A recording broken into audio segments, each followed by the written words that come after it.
Hello everyone, I welcome you all in today's presentation. In today's class, we'll study about the design process against static loading. We'll also discuss the significance of a few important things such as factor of safety and other aspects of static load design. So let's start. Now, we all know that failure of machine part may be due to static load or a fluctuating load. We should be very clear with the difference between static load and fluctuating load. A static load is a load that does not vary in magnitude or in direction with respect to time, whereas a fluctuating load is one that either changes its direction or magnitude with respect to time. Whatever be the load, be it static or fluctuating, it tends to induce tensile stress, compressive stress, or shear stress in the component.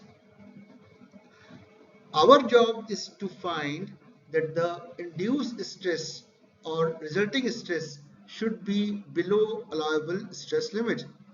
Now, how will calculate this allowable stress limit?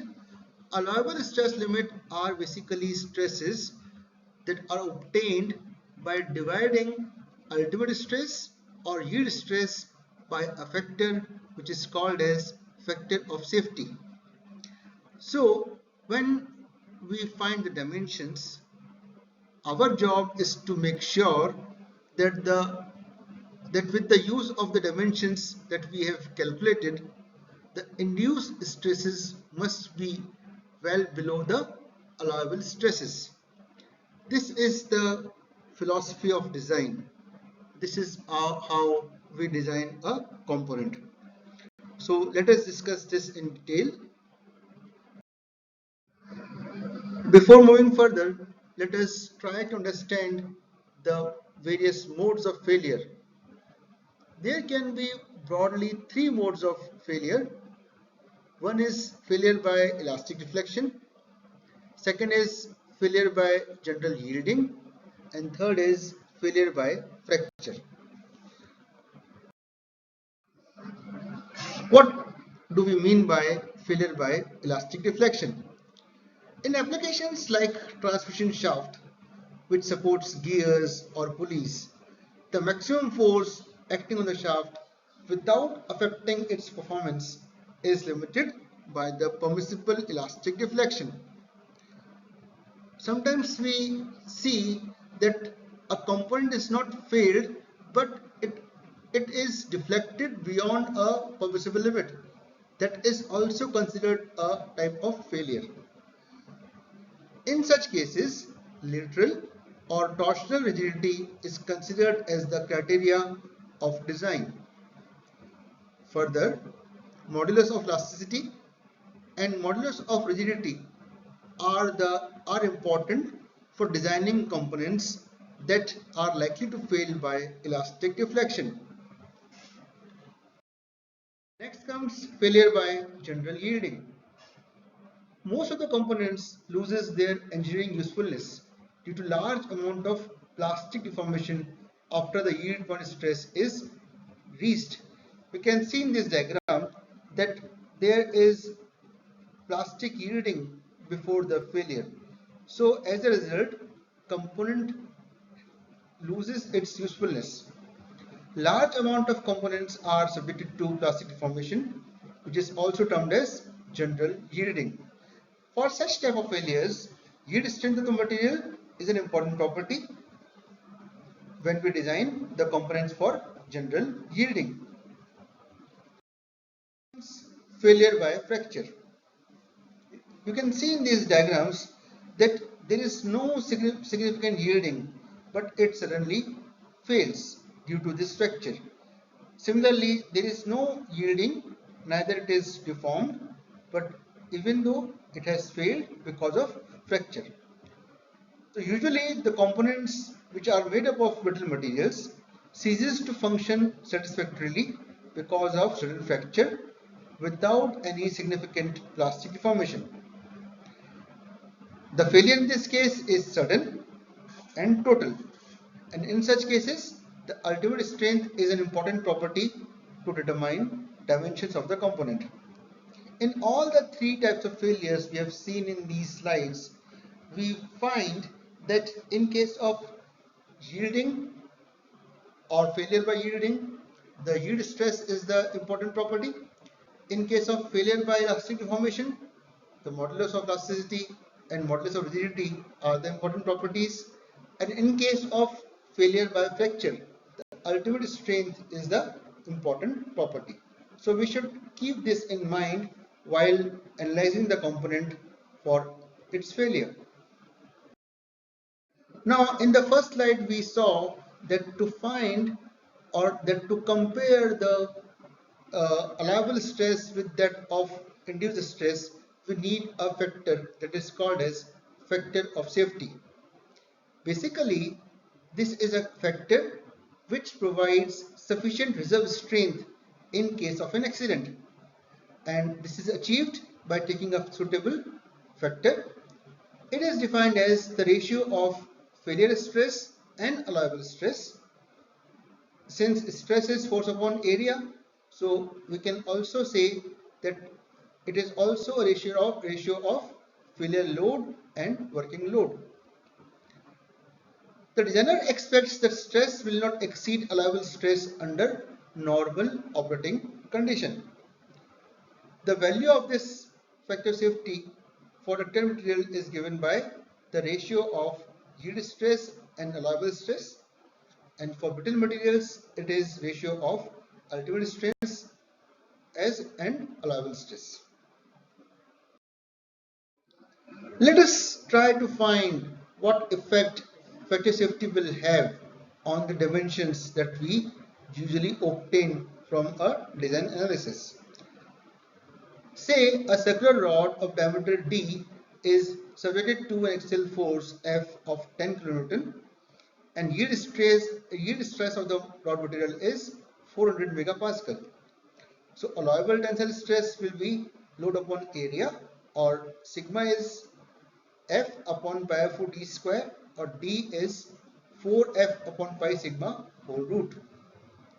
Now let us take case 1, in which we have assumed FOS as 1. That means allowable stress is equal to yield stress. So using above mentioned formula, diameter of D is calculated as 5.64 millimeters. Now let us take another case in which we have assumed FOS of 2. It implies allowable stress is half of the yield stress, which is equal to 200 megapascal. So using the same formula, now the dimension D is calculated as 7.98 millimeter, or an increase of 41%. What does we mean to convey by this? What does we mean to convey by this? It is basically using factor safety tends to provide us a buffer for failure at the cost of material. If this was our diameter, we are not having any buffer stock, so the failure is likely to happen. But when we have increased the dimensions using a factor safety of 2, no doubt the cost has increased, but we have provided a buffer for the safety. Now the question arises, need for this factor safety? It is required because in design process there are likely to have a lot more of uncertainties in the process. Like, we are not sure about the magnitude of the forces which are actually acting on the component during its service life. We are not very sure about the properties of the material because there are lesser known materials that are going to be used in the design. So they may have different properties than what we have used or what we have assumed. Then there is variation in the dimensions of the component due to imperfect workmanship. Then it is also possible that the assumptions that we have made in the design may not be exactly valid. So all these factors contribute towards the relevance of a factor that is known as factor of safety. So the factor safety ensures safety against these uncertainties and unknown conditions. It is also referred to as factor of ignorance. Why factor of ignorance? Because it is taking into account our ignorance towards many things. If we are sure about these factors, we may reduce this factor. But if reverse is true, we may have to increase this factor. Now, whatever we have discussed, this was qualitative. We need to quantify this factor. So the magnitude of this factor depends on, first is effect of failure. FOS is high where failure may result in serious accident. There are cases in which failure is not that serious. In such cases, we may use lower factor safety resulting in lower dimensions. But when risk is high, we may need to use higher factor safety, which results in more material, more dimensions, but prolonged failure. Second type of load, FOS is high for impact load as compared to that for static loads. Degree of accuracy, FOS is low when forces acting are precisely known. We have seen in previous slide that when we are not sure about the magnitude of forces, then we use higher factor safety. But when the forces are precisely known, we may use lower factor safety. Then material of component, FOS is low for homogeneous ductile materials. But when the materials are less known, then we may use higher factor safety. It also depends on reliability of component. It increases with increasing reliability. More the reliability, more the factor safety. FOS is low for cheap machine components because cheap machine components, it is very easy to replace them. So why to invest more in the material? So in such cases, for cheap materials, we may go for lower factor safety. But on the other hand, if the cost is high, the cost of component is high, we may have to use higher factor safety. Then testing of machine element. Higher FOS is chosen when testing is not possible because we are not sure how the component will behave because we have not tested it. So in such cases, we use high factor safety. But when testing facilities are available, we may go for lower factor safety. Then service conditions. High FOS is chosen for severe operating conditions, whereas low FOS is chosen for moderate operating conditions. Then quality of manufacture. FOS is low when quality of manufacture is high. And on the other hand, when quality of manufacture is low, we need to take FOS as higher. So let us talk about the general values of factor safety. For cast iron component, its value is somewhere around 3 to 5 based on ultimate strength. This is very important. We need to specify the benchmark value of stress on which FOS is being applied. You can see for ductile components this is 1.5 to 2 provided it is used on yield strength. You cannot use this factor on ultimate strength or vice versa, this factor on yield strength. We need to be very sure on which benchmark stress we are applying this factor. For fatigue loading, the failure stress is based on endurance strength. So factor safety is used somewhere in between 1.3 to 1.5. For surface endurance, for example, the components for which the surface needs to be hardened, like cams, followers, gears, rolling bonnet bearing. In such cases, we use FOS between 1.8 to 2.5. For columns and studs, where buckling load is the failure criteria, then there we can use a FOS of 3 to 6.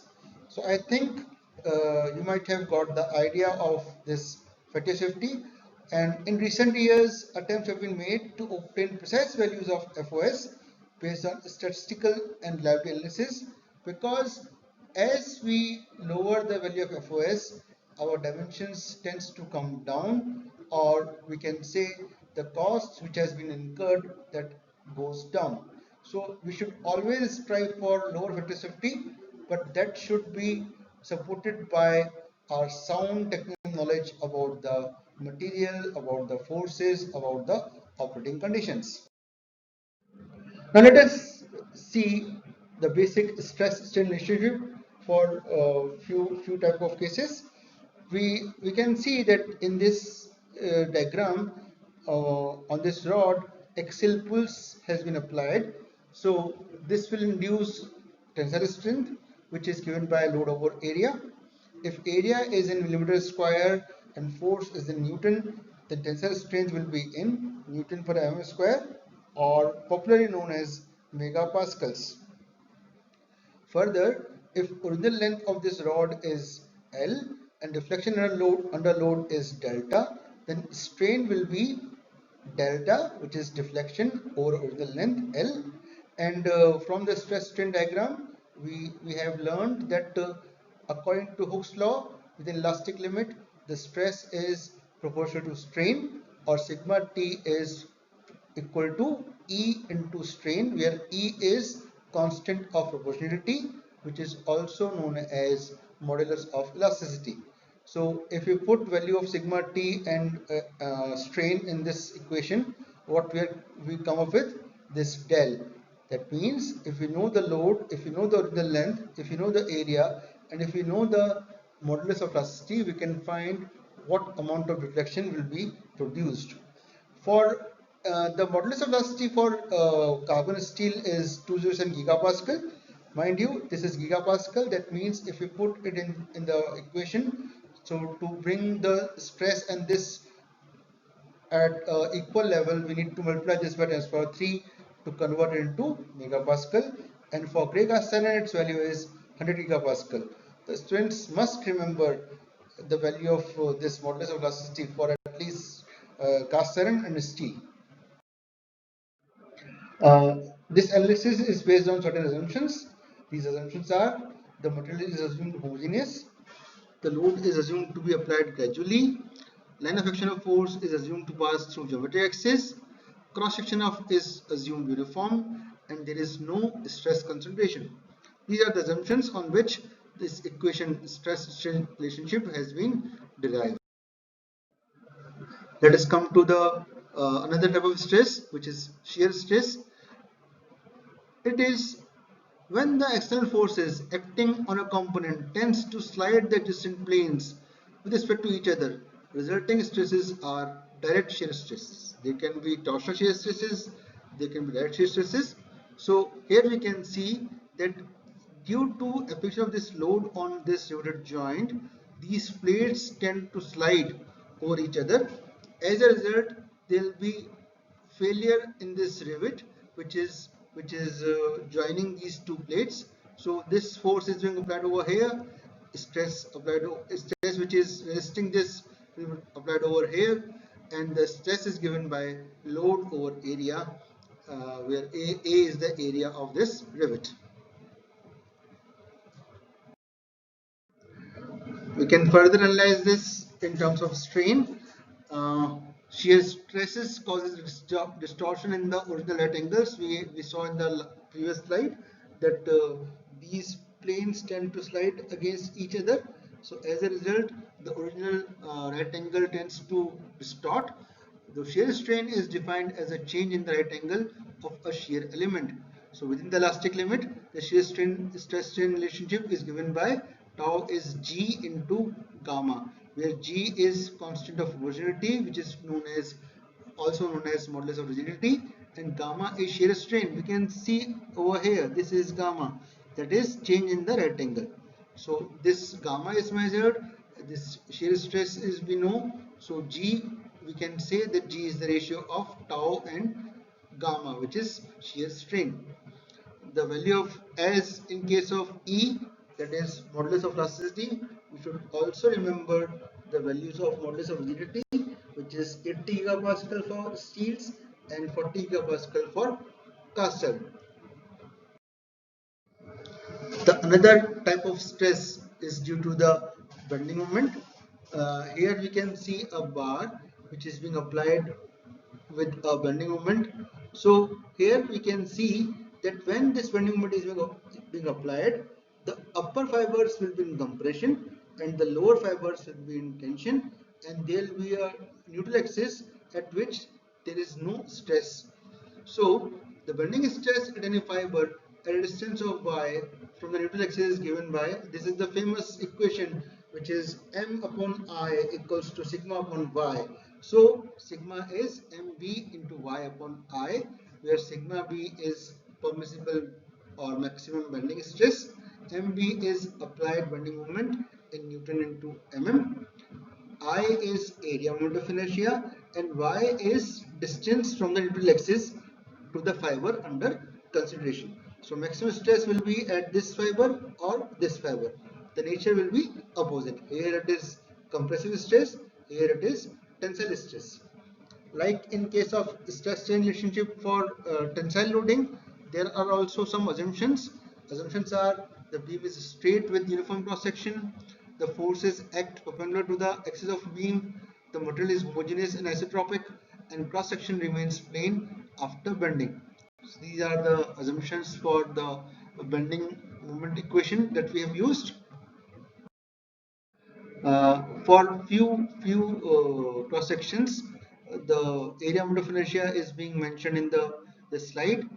If the side parallel to neutral axis is V and perpendicular to the axis is D, then for a rectangular section, we have learned this in our previous semester class, that is mechanics of solids. It is b d cube upon 12, and y shall be d by 2, which is distance from the neutral axis to the outermost fiber. For circular section, this is pi d4 upon 64, and y is again d by 2.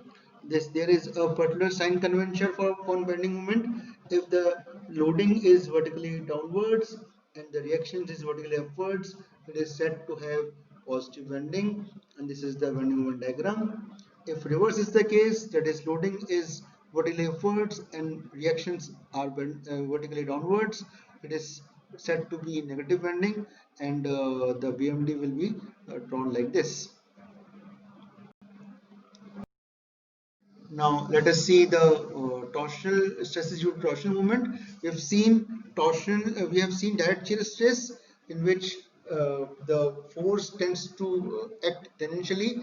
Then, when the component is being applied with a torsional moment, the torsional shear stresses are developed, which is given by mt into r upon j. This is nothing but the famous formula, that is T by j equals to 2 by r, where T or mt is applied torque in Newton mm, j is polar moment of inertia, and r is radius. This is from the strain point of view. If we want to analyze this from the rigidity point of view, it is the angle of twist is given by theta is mtl upon jg, where l is length of shaft, j is again polar moment of inertia, and g is modulus of rigidity. There are also some assumptions, that is shaft is straight with circular cross section. A plane transverse section remains plane after twisting. That means no deformation in other planes is being observed, and the material is homogeneous and isotropic. So these basic stress strain relationship, or the bending moment equation, or the torsional moment equation, shall be very helpful when we will analyze the component, when we will design the component. So with this, I finish my presentation. I'm sure that you might have understood what has been conveyed in these slides, and I think you have understood the concept of factor safety, why it is taken, what are the factors that affect it, and the basic stress strain relationship, and also the modes of failure of machining component. See you again with some other topic. Till then, goodbye, and thanks a lot for your kind attention.